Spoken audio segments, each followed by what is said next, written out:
So I'd like to begin today by reading you a quote by the Indian spiritual teacher and philosopher, Jiddu Krishnamurti. But before I do, I want to tell you a little bit about him. Jiddu Krishnamurti was born in 1895 in a small town in what is now the state of Andhra Pradesh in southeastern India. And he wasn't from a wealthy family. His father was a British civil servant, like many Indian nationals were at that time. His mother stayed at home, and she passed away when he was 10 years old. And by all accounts, from everybody that knew him, he was not a particularly smart child. He was described by his relatives and his sister as vague and daydreamy, and he was often in trouble in school. He wasn't, a great student. He would actually, at times, which was common back then, be beaten by his teacher, and then he'd come home and he would be beaten by his father. But he was not particularly bright, apparently. And then in 1909, he met Charles Ledbetter, who was a member of the Theosophical Society in Great Britain, and he was traveling throughout India. And Ledbetter noticed Krishnamurti on the beach outside the society's headquarters on the Adyar River. And he was amazed by what he says was the most wonderful aura he had ever seen, without a particle of selfishness in it. And so he was convinced that Krishnamurti would become a spiritual teacher and a great speaker, a great orator.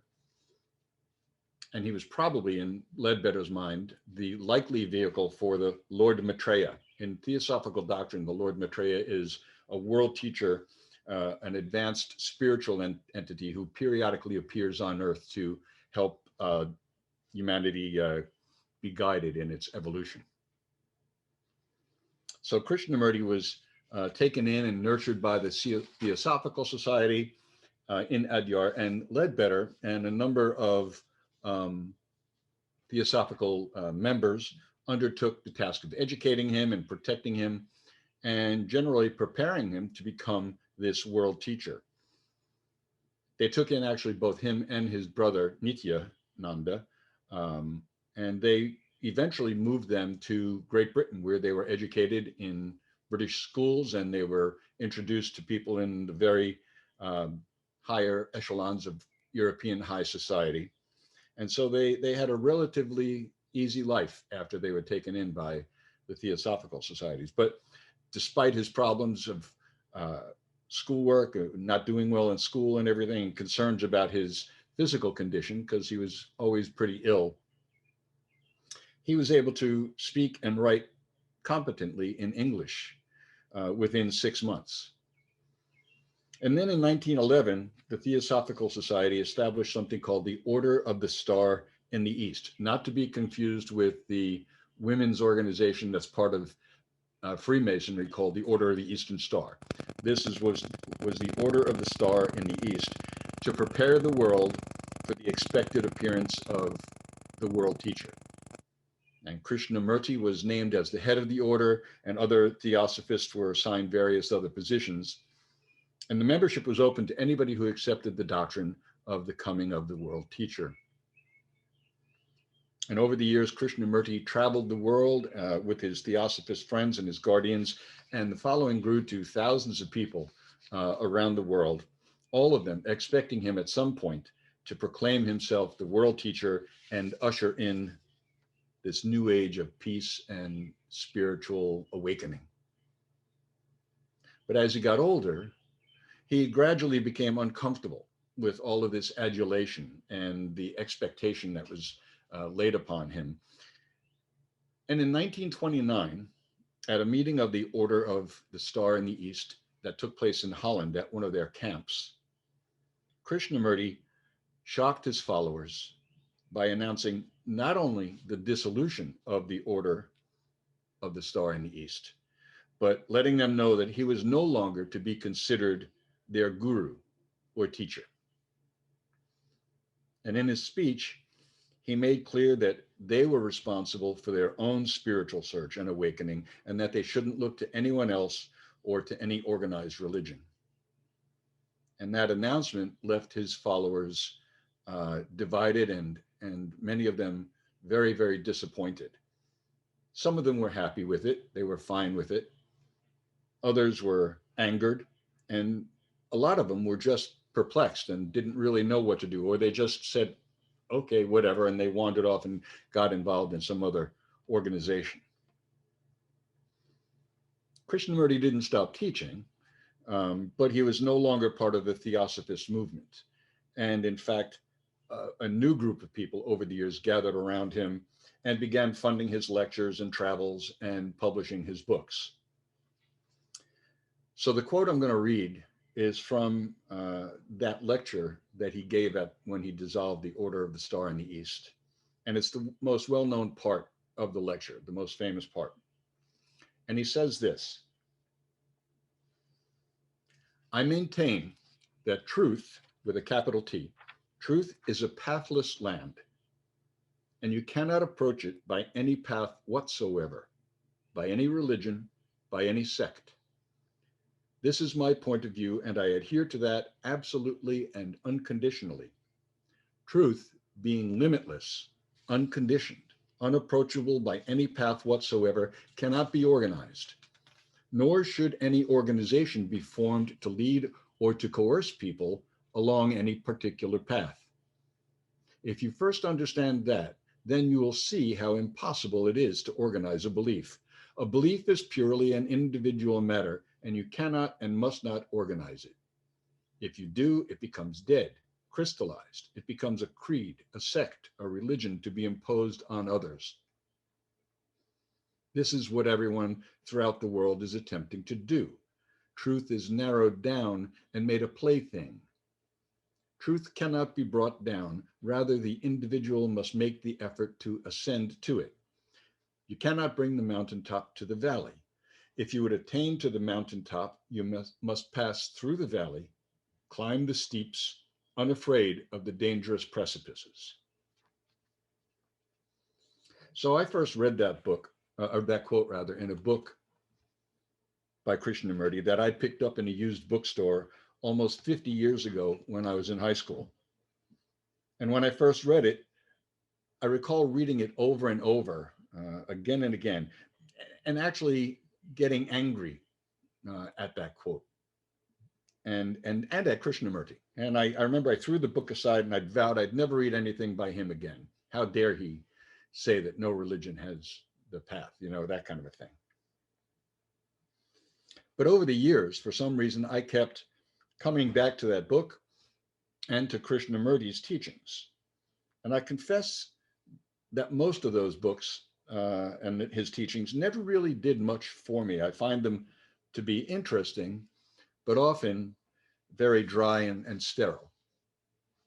But this quote is one that I think about and grapple with often, even today. It's almost like a dog gnawing on a bone that he won't let go. Because this quote is one that has challenged me over the years, and I've come to the point where I agree with much of it now, but I still disagree with a lot of it. And frankly, I still wrestle with it. And I'm happy to wrestle with it. So when I was thinking about this sermon, it popped into my head again, that quote.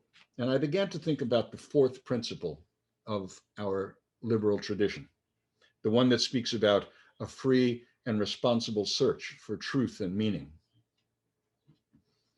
And I looked at those words and I began to think about that search for truth and meaning and just what it really means. I agree that a search like that must be both free and responsible. No one should be forced to accept something as a spiritual or philosophical truth. And this is why those of us who are in a liberal tradition like ours generally don't try to impose our beliefs on anyone else. We are not a missionary-minded group of people. We don't send people out to other countries to convert them to our way of thinking. We don't knock on doors or pass out pamphlets in the mall or stick them on car windows. Lately, because of the pandemic, I've been getting lots of those things in the mail. They just have our name and just keep sending stuff to us. We don't do that. And we especially don't do that to our children. I think that when it comes to religious education, especially for children in our tradition, uh, ours is second to none. And likewise, the meaning that each person derives or discovers from the truth they find has to be personal. It can't be imposed on them. But the big question is really what we mean when we use the word truth. If you read that principle in our hymnal, it uses a lowercase t when spelling truth. And I suspect that it's because when we use the uppercase T, it generally implies an overarching, all-encompassing, ultimate kind of truth. That's the T that Krishnamurti uses in this quote. He uses that capital T. But not everyone believes that there is such a thing as an ultimate truth. Most people who do usually have some vague notion of a deity as the truth. And for many people, it's the deity described in some sacred text like the Hebrew or the Christian or Islamic scriptures, or it may be Jesus or another great teacher who's considered the embodiment of ultimate truth. It might be Buddha for some people. In the Sikh tradition, the very first words of their sacred text, the Guru Granth, says this. It says, Ek Onkar Sat Nam, which means truth is the eternal God. Using that lowercase t is a bit different, though. Just what are we speaking about? If it's not ultimate truth, I think we're speaking about individual truths that each of us find in our search. Truths that may or may not agree with the truths that others find, even others in our own tradition. And a lot of those truths can be challenged or even changed. If the truth you believe in today is the same truth you believed 50 years ago, I wonder how your search is going. I know mine aren't. I've changed over the years. But what about the notion of truth as a pathless land that Krishnamurti speaks about?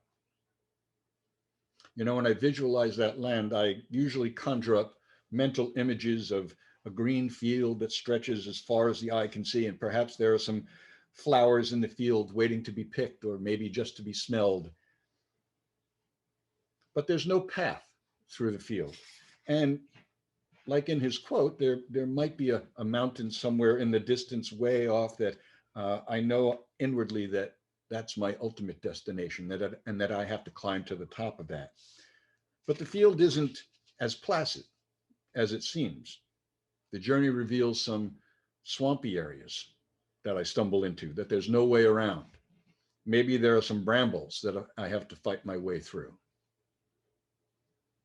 Or perhaps your image is different. Think about the words of that song by Billy Joel, The Jungle of Doubt, The Valley of Fear, all of those images. Maybe it's more of a jungle for you and you have to cut your way through the underbrush like Dr. Stanley looking for Mr. Livingstone, or was it the other way around? I forget. Anyway, you know, cut your way through the underbrush and find your way. You have to pick your way through that jungle. Or it's a dense, dark forest, one with no paths. And you have to pick your way through the dead leaves and the fallen trees, across the streams and through ravines. It's like in the Arthurian legends, when they talk about the knights who went in search of the Grail, they each entered the wood, those legends say, at their darkest point. And it took them months, even years, to find their way through. That's how I envision Krishnamurti's pathless land. But what about all those spiritual teachings that have been handed down to us? What about all those paths that so many teachers like Lao Tzu or the Buddha or Jesus of Nazareth have laid out for us? What about the many other paths that all these teachers over the millennia that have taught us, and whose teachings we read today, and that people believe to be paths to lead to the truth with a capital T? Are they of no value? I think they are. But if we read Krishnamurti, at least only on the surface level, Or worse, if we read him literally, it would appear that he's saying that there is no path to truth. And I confess I'm struggling with just what he does exactly mean. I understand and agree with him that once a belief becomes organized, once it becomes a creed or a sect or a religion, it becomes dead and crystallized. The thing about our liberal religious tradition is we're a non-creedal tradition. The closest thing we come to a creed are our principles and purposes, and we can't really call those a creed. And this is the very thing that those teachers like Lao Tzu and the Buddha and Jesus did not come to do. They never intended to found a religion, a new religion. They had no intention of having their teachings codified and turned into an absolute truth. They never suggested that their followers should proclaim their teachings as the one true path. It's like the analogy given in Zen Buddhism about the Buddha pointing to the moon. His finger is pointing to the moon, the individual's true mind, or in other words, the truth. And the mistake that people make is in looking at the finger of the Buddha and miss what it's pointing to. The Buddha is not the moon. Teaching people principles about how to open themselves to the search for truth and meaning seems to me a very good thing to do. And I suspect that even Krishnamurti would have to agree with that, because that's exactly what he's doing in this quote. He's giving instructions on just how to search this pathless land for his disciples, the people that were following him, and how to do it on their own. He's not saying that listening to the advice of other teachers isn't a good idea, but he is saying that that advice is different than that concretized, crystallized, dogmatic path that had been laid out over the millennia, and in which many people get stuck and bogged down. Which leads us to the question implicit in the title of the sermon. What about Unitarian Universalism? Is it a spiritual path? For me, it helps to think of these two things, Unitarianism and Universalism, with the lowercase u as theological concepts, because that's what they are. I'm not speaking here about the Unitarian Universalist Association, the denomination that most of our Unitarian Universalist congregations are part of, and which we're part of. I'm speaking here about the theological and the spiritual and the philosophical ideas behind those two words, Unitarianism and Universalism. A denomination is not a path, no matter what denomination it is. But the spiritual ideas of Unitarianism and Universalism can, I believe, be ideas that help us on our own paths, along with other ideas and advice from those who have gone before. Unitarianism, small u, in the broad sense of monotheism, the notion that whatever God is, it's all one. And universalism in the sense that each person has dignity and worth, and that no one is beyond reach of the ultimate power of ultimate love that pervades the cosmos. Or to put it in universalist terms, I believe in the ultimate triumph of hope over hell. And for me, that means the hell that so many people live with here in this life, not the mythical hell found in so many sacred texts.